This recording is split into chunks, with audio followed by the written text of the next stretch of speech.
Dr. Joan Borosenko is a respected scientist, licensed clinical psychologist, gifted therapist, and best-selling author.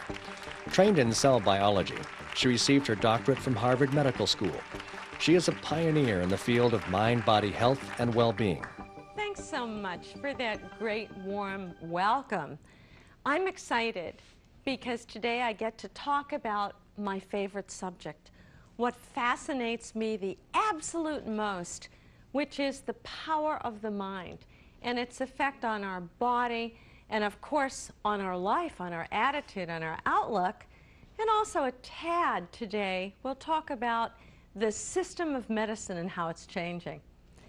I know from the conversation we had before we started that most of you are members of HMOs.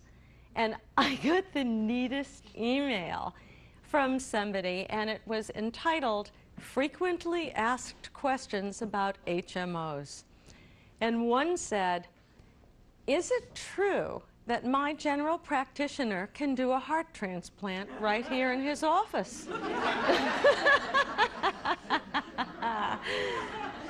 And the answer was, well, what have you got to risk? It's only a $10 copay. But we do live in a time of tremendous medical miracles, fabulous technology. And we also live in a time when there's a growing understanding of how the stress in our life affects our health and our well-being.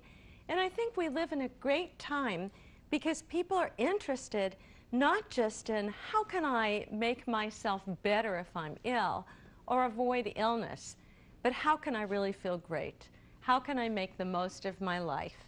How can I beat stress and come to that place where I feel joyful? And those are the things that we're going to cover today.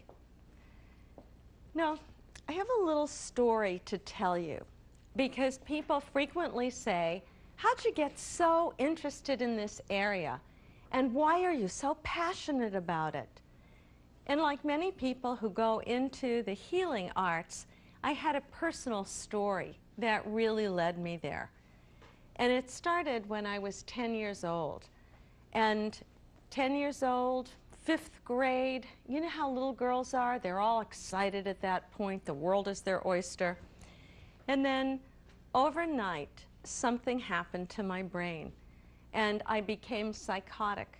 I could not tell night dreams from daily reality.